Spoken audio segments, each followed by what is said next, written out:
Hey everybody, it's me, Jexonite. Not to be confused with Jexonite, which is something very different. Dirk Gently's Holistic Detective Agency is a show that aired for 2 seasons on BBC America and Netflix, and I have a really weird nostalgia for it. It's about, who would have guessed? Dirk Gently, a holistic detective who lets the universe guide him to wherever he needs to go to find clues in solving the various mysteries with partners Todd and Farah at his side. Now, I've struggled for a bit to try and describe the feeling that the show invokes in me, and the best that I can describe is that it's a very childlike adult children's mystery show.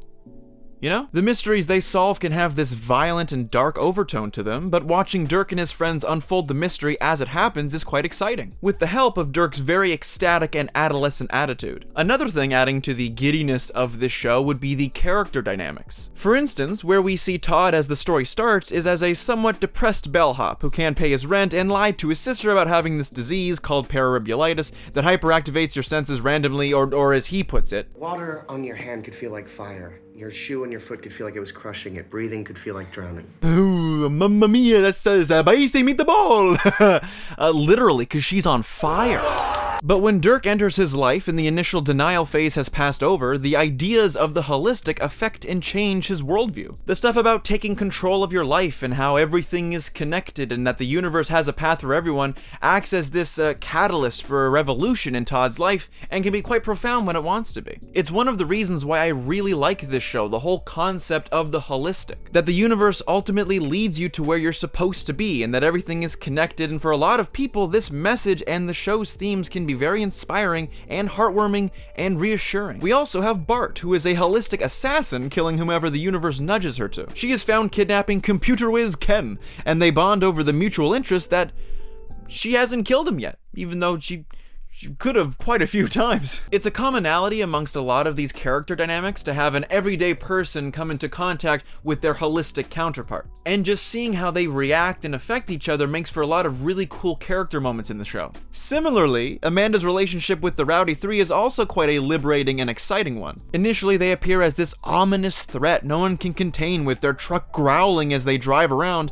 and their manic attitude once they wreak havoc wherever they take themselves. The best way to describe them is that they're vitality vampires who cause chaos wherever they go and consume the energy of those around them. Because of Amanda's disease, this makes her quite the interest to the Rowdy Three, and eventually they get a hold of her when she's having an attack and literally suck the negative energy radiating from her body. From there, mutual benefits take hold and she starts hanging out with them. And it's really wholesome to think about how she doesn't have to live in fear of her disease anymore, plus she has a pretty cool gang of buddy old pals to ride around with. Oh, also, music vibe check?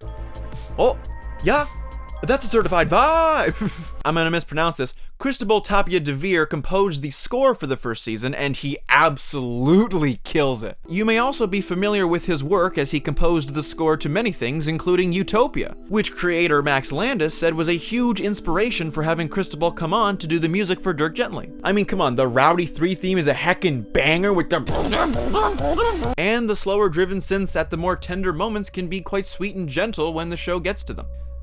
Ooh, baby boy.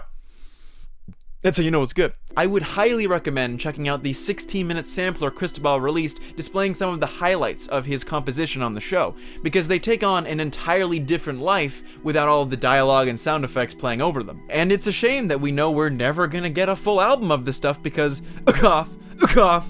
reasons. Some have valiantly tried to wake the beast, but many have fallen. Which sucks, but yeah, the music's dope. Also, this season can be very humorous when it wants to be, and save for a few occasions, actually blends with the narrative tone of the story quite well. Zimmerfield and Estevez have a wonderfully humorous dynamic, especially when interrogating Todd, but also offer an avenue for the audience to finally be one step ahead of the characters investigating the mystery. For a lot of the show, we follow Dirk and his buddies figuring out what's going on, forever playing catch up to the story unfolding. But the two detectives are some of the only characters working a step behind us. So when they make a breakthrough in the case that the audience already knows about, it can be very exciting to see them catch on, and it gives us a chance to relive the thrill of finding out about it ourselves. Riggins and Friedkin have some humorous moments as well that often result in pushing the story forward, and even more so to allow and even more so allowing for the comedy to mix in with the story. Got a shot. What do you mean you got a shot? Do I take the shot? Don't take the shot. Confirm, taking the shot. Now, season 1 may not be perfect, what with its cliche moments, cheesy writing, and sometimes misplaced humor, but it is still very nostalgically interesting to me, and rewatching it for this review was just an absolute joy. But there is a reason why I wanted to make this video, and it's because when season 2 released the next year, I didn't like it as much. And knowing me, I want to just sort of explore why that is. Because I'm alone in quarantine, and I'm bored, and I just want to explore what the heck's wrong with season. Just let me have this, okay? Let's just go into season 2. Alright, we'll get this out of the way first. Cristobal did not come back to score this season. Some say that he was on tour, which I don't really understand because I don't see any evidence of him having live shows, or maybe tour is just to like, maybe he was composing other stuff at the time. I don't know, I'm not your dad. And that's not to say that the Newton brothers did a bad job of scoring this season, it's just that Cristobal's unique caliber of composition is unparalleled and will be dearly missed this season. But a plus for that negative would be the amazing set design this season. It is undeniable that the show underwent some budget increases because there are so many more colorful sets and marginally better CGI, and an upgraded variety of locations compared to the streets and forests of Vancouver. It makes for much more eye candy this season, and I found myself consistently impressed with the creative directions they chose to take this season visually. Even if sometimes it was a bit goofy. You know, this big ass moon with a big ass grin. How do you feel when I come to your puny little planet and I see your tiny little moon with no smile? However, there is still one major plague that I feel drags this season down compared to the previous.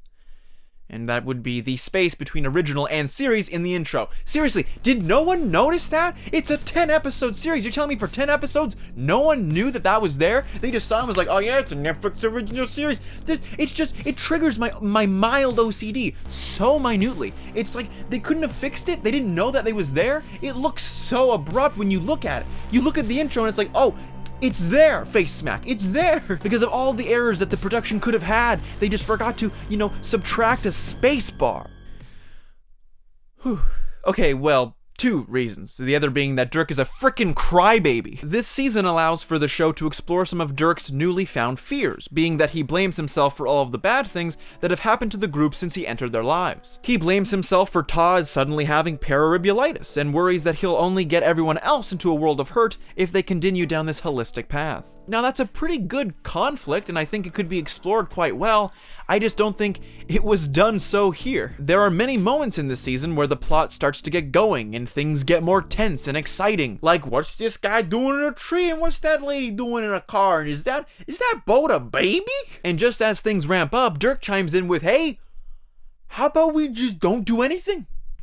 Maybe we'll just say it was a hit and run. And this whole concept is fine and could be very interesting to explore, his reluctance to continue his life as he had accepted up until that point. But it probably would have been better to give it its own episode to talk about those issues separately. Whereas it's incrementally explored here, it just drags the plot to a screeching halt and changes the focus from what we wanted to see to, oh, Dirk's feeling a little bit sad. Oh no!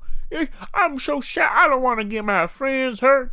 This is me, Dirk Gently. I don't believe we've met. Luckily, it doesn't take too long for him to get back up on his feet, which then, why did we have this moment in the first place if it's just gonna go away in the blink of an eye, and then come back later when it's also inconvenient to the pacing of the plot? It's just, all of it just feels very deleterious to the pacing of the plot. In season 1, the sadder moments of that show took place in between the action, so the pace was consistent and we had ample time to focus on the issues at hand. Whilst in season 2, these moments seem to exist purely to obstruct the action, and therefore disjoints the pacing. In season 1, I view the character of Dirk as objective, meaning that he doesn't have many of these complex feelings and acts rather as an emotionally ambivalent being. Season 1 was Todd's season, so when Dirk enters his life, it is forever changed, and Dirk's objective and definitive behavior helps fuel the dynamic, contrast Todd's behavior, and actively perpetuate his character arc. And while season 2 feels like it would naturally become Dirk's season, focusing more on his character,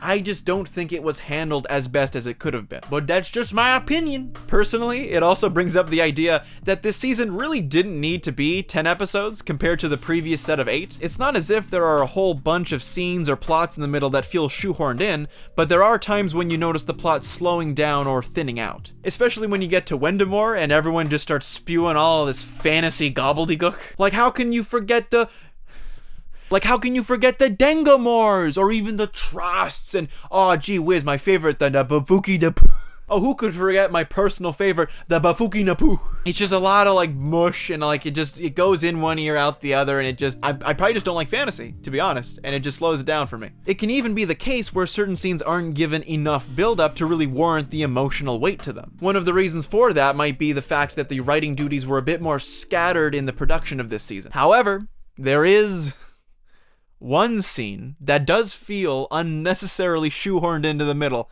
of the show. And it happens right smack dab in the middle.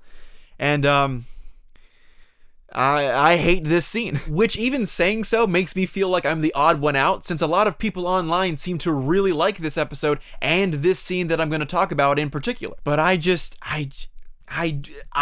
don't care for it. So Dirk, Todd, Farah, and Tina Tevatino go to this nightclub that is supposed to be a music festival to find Scott Borton, son of Susie Borton, who has gone crazy mad with the magical wand that she found and is causing a lot of the mad and suspicious things that are going on. But quickly they find out that, hey, Scott's no harm. It's Susie. And she's gonna kill Dirk! But by some random act that I honestly forgot about, even though I witnessed it like a few days before I wrote this script, she casts a spell that makes everyone high on MDMA. I mean, it's called a love spell, but like they're high. What follows is a dialogue dump from our characters where everything is all feel good and they just get their emotions out, man. Dude, Dirk's all fine now, even though he won't be in the very next episode. And Farah's all cool with, her dad being dead. My dad died! And she doesn't have to feel like she's a disappointment to him anymore. And then her and Todd remember the time that they totally made out a little while ago and how there's this connection, man, between them. And then Tina blows the only F-bomb that they get for the season and says, I want to shag everybody.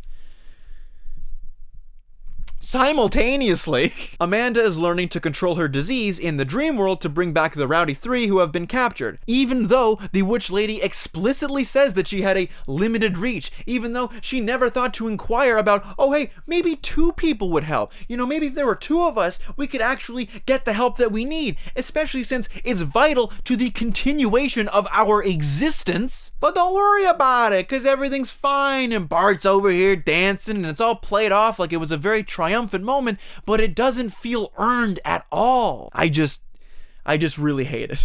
It's weird to see these characters high so suddenly, and on top of that, have all of these interesting emotional conflicts just kind of swept to the wayside, because shit's good. Meanwhile, shit is most definitely not good. It doesn't feel like a proper release of tension and tonally feels off compared to the rest of the season. To be fair though, I do hate most tripping scenes in movies and TV, specifically Will Ferrell movies, where the joke is just, he's high. Whoa. Usually those scenes are just there to be funny or ostentatious, but end up just leaving a very sour taste in my mouth in terms of the pacing. Whew, okay, let that go. On a completely different note, Alan Tudyk vibe check?